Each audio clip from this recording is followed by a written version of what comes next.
কি খবর তোমাদের, ভালো আছো? আজকের ভিডিও কিন্তু মিস করা যাবে না, কারণ আজকের ভিডিওতে খুবই ইন্টারেস্টিং একটা ফোন রয়েছে যার জন্য অধীর আগ্রহে আপনারা ওয়েট করছিলেন। আর এটা হচ্ছে অনার 600 সিরিজের ডিভাইস 600 প্রো। বাংলাদেশে অফিসিয়ালি অনার 600 সিরিজ লঞ্চ করে দিয়েছে। আমার হাতে রাইট নাও রয়েছে 600 প্রো। জাস্ট এটা লুকটা দেখুন, কোন লেভেলে ফ্লেক্স নেওয়া যাবে বুঝতে পারছেন তো? বলা লাগবে না কেমন আপনি ফ্লেক্স নিতে পারবেন, ওটা আপনি দেখেই বুঝে ফেলছেন। বাট এটা কি 600 লাইট, এছাড়াও 600 সব কিছু মোটামুটি দেশের মার্কেটে অনার অফিসিয়ালি লঞ্চ করে দিয়েছে। তো আজকের ভিডিওতে আমরা এর নারী নক্ষত্র এভরিথিং সব কিছু দেখবো যে সব কিছু মিলে কেমন। By the way, first of all স্মার্টফোনটার মানে হ্যান্ড ফিল অ্যান্ড সাইজটা এত বেশি ভালো লাগবে আপনাদের। দ্বিতীয়ত এটার মাঝে কোয়ালকম স্ন্যাপড্রাগন 8 এলিট রয়েছে। এখানে যে তিনটা ক্যামেরা সেট আপ দেখছেন, তিনটাই কাজের। এর মাঝে একটা আবার টেলিফটো জুম লেন্স, যেখানে 3.5x পর্যন্ত আপনি অপটিক্যালি জুম পাবেন। তাছাড়াও 7000 mAh এর ব্যাটারি রয়েছে, বিশাল বড়সড় ভেপর চেম্বার কুলিং সিস্টেম রয়েছে। তো সবকিছু মিলে টোটালি একটা ফ্ল্যাগশিপ কিলার ফোন হিসাবে নিজেকে দাবি করতে পারছে। বাট সবগুলোর রেজাল্ট কি ভালো আছে সে বিষয়টাই আমাদের ফাইন্ড আউট করে দেখতে হবে, রাইট? সো যেটা আমি বলছিলাম, স্মার্টফোনটার সাইজটা অনেক বেশি বড় না। সাইজটা আমার কাছে খুবই স্ট্যান্ডার্ড মনে হয়। যদি আমি ডিসপ্লে সাইজটা আপনাদেরকে উদাহরণ দিয়ে বলি, 6.57 ইঞ্চ। বুঝতেই পারছেন স্মার্টফোনটার সাইজটা কেমন হতে পারে। এই ফোনটা এক হাতে নিয়ে খুব সহজে আপনি ব্যবহার করতে পারবেন। এই ফোনটার বডি ফ্রেমটা মেটাল দিয়ে তৈরি, রিয়ারে ফাইবার প্যানেল রয়েছে, আর বডিতে আমরা 3.5 মিলিমিটার হেডফোন জ্যাক তো পাইনি, বাট এছাড়া সমস্ত পোর্টস বাটন রয়েছে, পাশাপাশি একটা এক্সট্রা বাটন রয়েছে। এখন এই যে বাটনটা, এইটা আবার এআই বাটন হিসেবেও কাজ করে, এমনকি এটাকে ক্যামেরা বাটন হিসেবেও ব্যবহার করা যায়। তবে এটা কাস্টমাইজেবল রয়েছে। আইআর ব্লাস্টার সেন্সর, রিমোটের কাজ তো করবে, পাশাপাশি এটা IP68 অ্যান্ড 69K রেটিং রয়েছে। সো ইন্ডাস্ট্রি লিডিংই বলা যায় এই জায়গাটাতে। আই হোপ এর বিল্ড ম্যাটেরিয়ালস বা ডিউরেবিলিটির জায়গাটা বেশ ভালোই করছে। তবে ডিজাইনটা আপনাদের কাছে কেমন লাগছে কমেন্ট করে জানাবেন। ডিজাইনটা তো পুরোই একদম ইন্সপায়ার্ড, সেটা দেখলেই আমরা বুঝতে পারছি, সেই সাথে কালারও। সে যাই হোক না কেন, একটা বিষয় নিয়ে বলতেই হবে, তা হচ্ছে স্মার্টফোনের বেজেল এরিয়া অনলি 0.98 মিলিমিটার থিকনেস। এর একদম চারিপাশে সব জায়গায় একই রকম, সুপার সিমেট্রিক্যাল। আমার মনে হয় না বাংলাদেশে এর রেঞ্জে কোনো অফিসিয়াল ডিভাইস এমন লোকে পাবেন, বা এরকম ডিসপ্লের কোনো অফিসিয়াল ডিভাইস অ্যাভেলেবল আছে, নেই বোধ হয়। এনিওয়ে, আমরা শুরুতে কথা বলবো এই স্মার্টফোনের ক্যামেরা নিয়ে, এবং অনর এটাকে আসলে একটা ক্যামেরা স্মার্টফোন হিসেবেই তৈরি করছে। রিয়ার প্যানেলে আমরা 200 মেগাপিক্সেলের মেইন শুটার দেখছি, 1/1.4 ইঞ্চ সাইজের। এর পাশাপাশি রয়েছে 50 মেগাপিক্সেলের 3.5x অপটিক্যাল জুম সহ একটি জুম লেন্স। এরপরে রয়েছে 12 megapixel ultra shooter, and front facing camera রয়েছে 50 মেগাপিক্সেলের শুটার। অনর 500 প্রো চাইনিজ এডিশন একটা ফোন পাওয়া যায়, কিন্তু গ্লোবালি না, চাইনিজ। ওই ডিভাইসটার সাথে ক্যামেরা সেটআপ কিন্তু মিলছে, এমনকি এসওসিও মিল রাখে, তবে ওটা ডিজাইন ডিফারেন্ট। এবার যদি স্মার্টফোনটার ছবির কাছে আমরা আসি, মেইন ক্যামেরায় তোলা ছবিগুলোর কালার একুরেসি কতটা বেটার, অলমোস্ট একুরেট কালার দিচ্ছে কিন্তু এই স্মার্টফোনটি। হ্যাঁ, একটু ভাইব্রেন্ট করে প্রেজেন্ট করে, যেটা দেখতে অবশ্যই ভালো লাগে। সেই সাথে ডিটেল খুবই ভালো, খুবই ভালো। এমনকি ছবিগুলো আপনি জুম করলে, নর্মাল ক্যামেরার ছবিগুলোকে যদি আপনি জুম করতে চান, সেই ক্ষেত্রেও আপনি ব্যবহার করতে পারবেন, কারণ সেখানেও আমরা ডিটেলস হারাতে দেখছি না।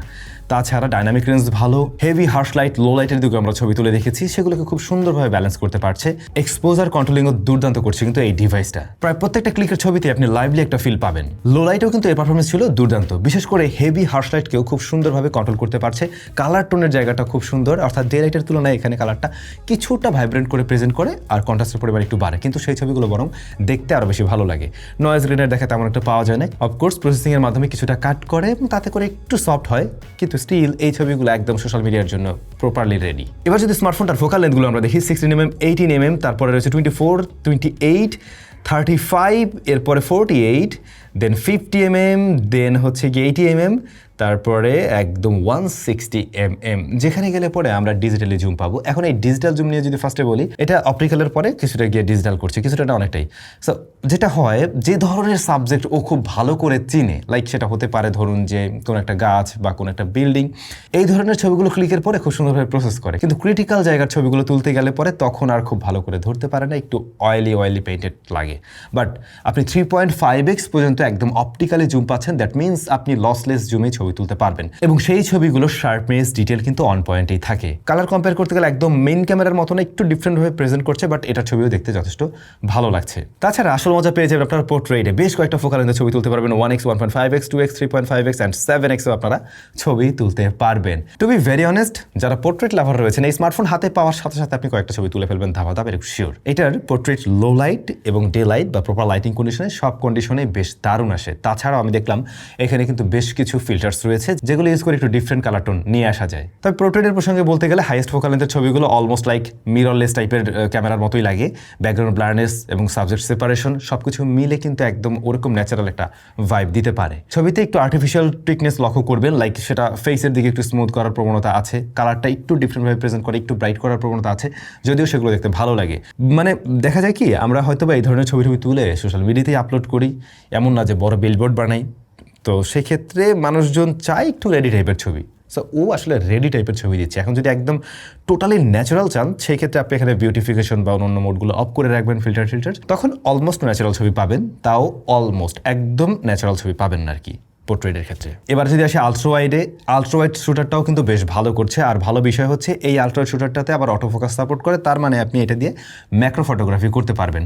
অনেক স্মার্টফোনে আমরা দেখতে পাই 2 মেগাপিক্সেল আর 5 মেগাপিক্সেলের ম্যাক্রো শুটার জন্য আলাদা একটা লেন্স দেওয়া হয়, ভাই কোনো দরকার নেই, বরং এইটা তার চাইতে মাচ বেটার রেজাল্ট দেয়। তবে আলট্রাওয়াইডের ছবিগুলো কিন্তু দুর্দান্ত আসছে এই ডিভাইসে, শুধুমাত্র ডে লাইটে বা প্রপার লাইটে এমন না, আলো কম থাকলেও সে কিন্তু ভালো ছবি দিতে পারে। হ্যাঁ, আলো কম থাকলে তখন কন্ট্রাস্টের পরিমাণ বাড়ে, ডিটেলের পরিমাণ হারায়, এটা সত্যি কথা, কিন্তু ছবিগুলো ইজিলি ইউজেবল। আর ডে লাইটের ছবি ডিটেলস যেমন ভালো, অলমোস্ট কালারটাও আপনি মেইন ক্যামেরার সাথে কম্পেয়ারেবল বলতে পারেন। ভিডিও রেকর্ড করতে পারে স্মার্টফোনের মেইন ক্যামেরা 4K 60 FPS এ এবং EIS OIS বোথ কাজ করছে, তো স্ট্যাবিলিটি ভালো পাবেন। তবে ভিডিওতে আমি একটু ফোকাস হান্টিং করতে দেখছি, কিছুটা রোলিং শাটারের ইস্যু আমি ফেস করছি, তবে এটা আমার মনে হয় আপডেটের মাধ্যমে ফিক্স করা পসিবল। এছাড়া বাকি বিষয়বস্তু মোটামুটি ঠিকই আছে, ভিডিও যথেষ্ট শার্প অ্যান্ড ওয়েল ডিটেলড। আর এই হচ্ছে ফ্রন্ট ফেসিং ক্যামেরার video sample. Right now video record হচ্ছে 4K 30 FPS এবং এটাই সর্বোচ্চ। সেই সাথে আপনি যে সাউন্ডটা পাচ্ছেন ওটাও রেকর্ড হচ্ছে কিন্তু এই স্মার্টফোনের ইন্টারনাল মাইক্রোফোনে। হ্যাঁ, সো সাউন্ড কোয়ালিটি আপনাদের কাছে কেমন লাগছে কমেন্ট করবেন। আমার কাছে কিন্তু এটার সাউন্ড কোয়ালিটি যথেষ্ট ভালো লেগেছিল, আমি এর আগেও টেস্ট করেছি। আর ভিডিওটা আমার মনে হয় ভিডিওটা আরেকটু বেটার হতে পারতো, একটু হার্শ লাইট কন্ট্রোলিংয়ে একটু ইস্যু আছে, যেখানে আমরা রিয়ার প্যানেলের ক্যামেরাটা আরও বেশি বেটার পেয়েছিলাম। Alright, so as a official device এইটা ক্যামেরার জন্য যথেষ্ট ভালো করছে এবং ক্যামেরাতে আমার মনে হয় না যে আপনারা অসন্তুষ্ট হতে পারবেন। লাস্ট সেই ওদের অনার 200 সিরিজের কথা মনে আছে, এখনও ক্যামেরাতে বলা যায় অ্যারাউন্ড 30 to 35K এরকম প্রাইস সেগমেন্টের একটা ক্যামেরা কিং স্মার্টফোন। এই ফোনটার দাম মোটেই ওই কাতারের না, অনেক বেশি, এবং সেই জায়গার কম্পিটিটরদেরকেও easily head to head competition দিতে পারে। অনারের ফ্ল্যাগশিপ স্মার্টফোনগুলোর মতো এই ফোনটাতেও বেশ কিছু AI ফিচার্স রয়েছে, এমনকি ডেডিকেটেড একটা বাটনই আমরা দেখছিলাম। এই স্মার্টফোনটা সরাসরি স্ক্রিন রেকগনাইজ করতে পারে এবং সামারি ক্রিয়েট করতে পারে, অর্থাৎ স্ক্রিনে কি রয়েছে সেটা একটা সামারি আপনাকে দিতে পারে। পাশাপাশি প্রি ইনস্টলড জেমিনাই তো আপনি এখানে পেয়ে যাচ্ছেন। এছাড়াও আপনারা এখানে কিন্তু ইমেজ টু ভিডিও 2.0 পেয়ে যাচ্ছেন এখন, যেটার কোয়ালিটি আগের চাইতেও বেটার। সো এখন আপনি চাইলে খুব সহজেই যে কোনো ছবিকে ভিডিওতে কনভার্ট করতে পারেন খুব সহজেই। তবে চেহারা একদম পারফেক্টলি ধরে রাখতে পারে না, যা দেখলাম চেহারা অনেক সময় চেঞ্জ করে ফেলতে পারে। আর এই ফিচার কতদিন নাগাদ আপনি আসলে ফ্রি ব্যবহার করতে পারবেন সেই ব্যাপারটাও আমি শিওর না। বাই দ্য ওয়ে, এই স্মার্টফোনের দাম কি আমি বলছিলাম? আচ্ছা, যদি না বলে থাকি 5টা নয়, হিসাব করতে থাকেন।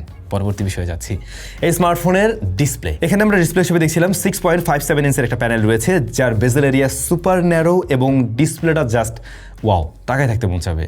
120 হার্টজ হাই রিফ্রেশ রেট দিতে পারে, আমরা টেস্ট করে দেখেছি, মোস্টলি 120 হার্টজেই পুশ করে, 10 to 120 হার্টজ। তবে এই ফোন আমরা ইনডোর আউটডোর সব জায়গায় ব্যবহার করতে গিয়ে দারুণ মজা পাইছি, কারণ এটার ব্রাইটনেস ইনসেন লেভেলের। আপনি ইনডোরে তো খুব ভালো পাবেনই, হার্শ লাইটের নিচে, এমনকি ডিরেক্ট সানলাইটেও এটা ব্যবহার করতে একদম স্ট্রাগল ফ্রি ব্যবহার করতে পারবেন, সে যদি কিনা আপনি সানগ্লাসও পরে থাকেন। এইটার পিক ব্রাইটনেস 8000 নিটস। 8000 নিটস, এত বড় নিটসের কোনো ডিসপ্লে এর আগে মনে হয় আমি পাইনি। ওয়াইডভাইন L1 এর সাপোর্ট রয়েছে, Netflix, Amazon prime, HDR certified, এবং এই ডিভাইসের মিনিমাম ব্রাইটনেস আসতে পারে কিন্তু 1 নিটসে। এটা টাচ রেসপন্স ভালো, এমনকি হাই রিফ্রেশেটেও কোনো আমরা সমস্যা পাইনি। আর সেই সাথে এটার সাইজটা আমার কাছে স্ট্যান্ডার্ড লাগছে, বাট আপনাদের কাছে হয়তো অনেকের কাছে মনে হয় যে আর একটু বড় ডিসপ্লে হলে সুবিধা হতো। এটা আপনারা কমেন্ট করে জানাতে পারেন। এর বাইরে আমি ডিসপ্লে নিয়ে কমপ্লেনের সুযোগ দেখছি না আসলে। আউট অফ দ্য বক্স স্মার্টফোনটা রান করে magic OS 10 on top of android 16। 6টা মেজার আপডেট পাওয়া যাবে, সো এইটা একটা ভালো ক্লেম। আপনি যদি 6টা মেজার আপডেট পান দেন ডেফিনেটলি এটা হিউজ। স্ন্যাপড্রাগন 8 Elite রয়েছে, 3nm এর SoC, আর LPDDR5X এর RAM, UFS 3.1 স্টোরেজ টাইপ। আর এই স্মার্টফোনটাতে Honor 5D VC cooling system ব্যবহার করছে, যা যথেষ্ট বড় সড়ো সাইজের। এখন এই SoC সম্বন্ধে আপনারা খুব ভালো করেই জানেন, এটাও একটা ফ্ল্যাগশিপ চিপ। এর আগে আমরা বেশ কিছু ফ্ল্যাগশিপ ডিভাইসে ব্যবহার করেছি লাস্ট ইয়ারে। সো এই স্মার্টফোনটা থেকে আপনারা একেবারে ফ্ল্যাগশিপ লেভেল বা ফ্ল্যাগশিপ কিলার গ্রেডের একটা পারফরমেন্সে আশা করতে পারেন, এবং ওদের ইউআইও যথেষ্ট ভালো পারফর্ম করছে। নর্মালি রেগুলার ব্যবহারে আপনার কাছে কখনোই মনে হবে না যে আপনি কোনো ফ্ল্যাগশিপ ফোন ব্যবহার করছেন না। অফকোর্স এটাও আপনাকে একদম টপ নচ ফ্ল্যাগশিপ লেভেলের পারফরমেন্সই ডেলিভার করবে। এখন কারো কাছে মনে হতে পারে আমি যদি এটাকে কম্পেয়ার করি স্ন্যাপড্রাগন 8 Gen 5 এর সাথে, তাহলে কেমন হয়? স্ন্যাপড্রাগন 8 Gen 5 এর সাথে যদি কম্পেয়ার করেন দেখবেন যে ম্যাক্সিমাম জায়গায় হেড টু হেড দিচ্ছে, বেশ কিছু জায়গায় আবার 8 Elite এগিয়ে আছে। তবে র্যামের ব্যাপারটা ভালো যে LPDDR5X, কিন্তু স্টোরেজ টাইপটা অবশ্যই 4.1 or 4.0 এরকম কিছু থাকা উচিত ছিল, যে জায়গাটায় আমরা কমতে দিচ্ছি 3.1 নিয়ে। মানে এরকম টপেস্ট জিনিসের সাথে টপেস্ট ওরকম স্টোরেজ টাইপই দরকার ছিল। সেক্ষেত্রে ওভারঅল সব কিছু মিলে একদম ওর পিক পারফরমেন্সটাই আমরা আসলে ডেলিভার করতে দেখতাম। মাল্টিটাস্কিংয়ে স্মার্টফোন খুবই ভালো রেজাল্ট দিচ্ছে, দীর্ঘক্ষণ ব্যাকগ্রাউন্ডে অ্যাপ ধরে রাখতে পারছে, আপনি অ্যাট এ টাইমে অনেকগুলো অ্যাপ্লিকেশন নিয়ে কাজ করতে পারবে। অ্যাপ ওপেন ক্লোজ টাইম দেখুন একদমই সুপার ফাস্ট, এমনকি অনরের অন্য ফ্ল্যাগশিপ যে ডিভাইসগুলো রয়েছে ওই টাইপের একটা আপনাকে ফিল দিবে। এই ফোনের সাথেও বেশ কিছু প্রি ইনস্টলড অ্যাপ আছে, তবে এর ম্যাক্সিমামই হয়তো আপনাদের কাজে লাগবে, জানা লাগবে, আনস্টল করে নিন। নর্মালি এই স্মার্টফোনকে আমি অতিরিক্ত গরম হতে দেখিনি, তবে লং টাইম ক্যামেরা অন করে রাখলে এবং গেমিং টাইমে কিছুটা হিট জেনারেট করে, যদিও সেটা খুব দ্রুতই ঠান্ডা করতে পারে। বাট মেটাল বডির ফোন যেহেতু হাতে, মানে যদি খালি হাতে ধরেন তখন ফিলটা একটু বেশি পেতে পারেন। গেমিং এর প্রসঙ্গে আসলে এই স্মার্টফোনটাতে আমরা কিন্তু পাবজি রান করি, যেখানে সুপার স্মুথ অ্যান্ড আলট্রা এক্সট্রিমে আমরা প্লে করতে পারছিলাম এবং রেজাল্ট স্ট্যাবল ছিল, সুপার স্ট্যাবল ছিল। লং রানে গিয়ে সেটা প্রায় 40 মিনিটসের পরে স্মার্টফোন 40 ডিগ্রির মতো আসতে পারছে।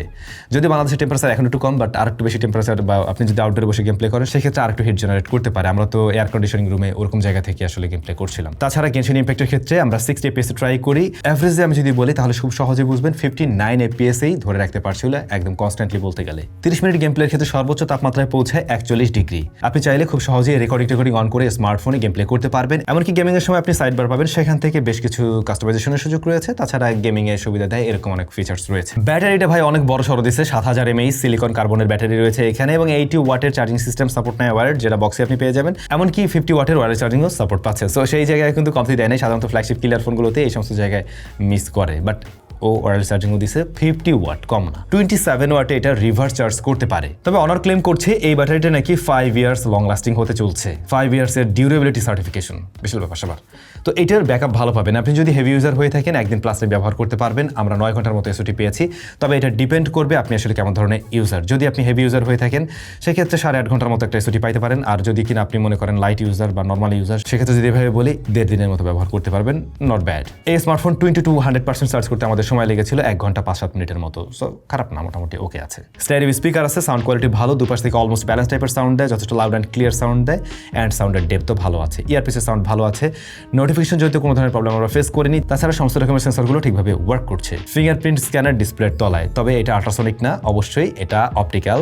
আল্ট্রাসনিক হলে আরো বেশি ফাস্ট হইতো, but as a optical result একদম ঠিকঠাক আছে, সেই জায়গা থেকে যথেষ্ট ফাস্ট অ্যান্ড একিউরেট। এর যে আরো দুইটা ভাই রয়েছে, এই যে এটা নিয়ে পরে না হয় বিস্তারিত আপনাদের সাথে কথা হবে। দামটা জাস্ট একটু বলে দিই। 600 লাইটের দাম রয়েছে 44,999 টাকা, আর 600 এর দাম রয়েছে 64,999 টাকা, 65,000। সো ইয়া, আই থিঙ্ক আপনি মোটামুটি অনার 600 প্রো স্মার্টফোনটি কেমন কি অফার করছে সবকিছুই জানলেন। এই স্মার্টফোনটার দাম 1 লক্ষ টাকা। যেহেতু স্টোরেজটা কম 256 জিবি, যেটা আসলে এটার দামের সাথে যায় না, কারণ আমরা 256 জিবি ভেরিয়েন্ট মনে হয় 20-30 হাজার টাকা স্মার্টফোনে দেখতে পাই। তো সেই জায়গা থেকে অবশ্যই 512 জিবি থাকা উচিত ছিল। সেক্ষেত্রে আসলে এই স্মার্টফোনটা ফ্ল্যাগশিপ কিলারের যে ব্যাপারটা ওইটা ঠিকঠাকভাবে পূরণ করতে পারতো। একই সাথে আমরা পারফরমেন্সও বেটার কিছু লক্ষ্য করতাম। এই স্মার্টফোনটার দাম যদি কিনা ধরুন 80-র ঘরে গিয়া হিট করতো কোনোভাবে, এটা হয়তো করতো যদি কিনা আমরা ফোনটা আরও বছরখানেক আগে পাইতাম।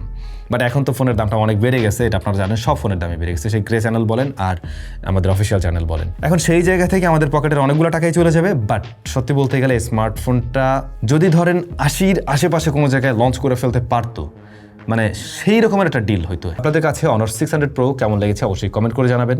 আর পরবর্তীতে আমরা ছোট ভাই ব্রাদার নিয়ে কথা বলবো। আর এই স্মার্টফোন যদি আপনারা প্রি অর্ডার করেন সেক্ষেত্রে কিন্তু বেশ কিছু গিফটস পেয়ে যাবেন। এমনকি দেখলাম একটা সুন্দর ট্রলি ওরা দিচ্ছে।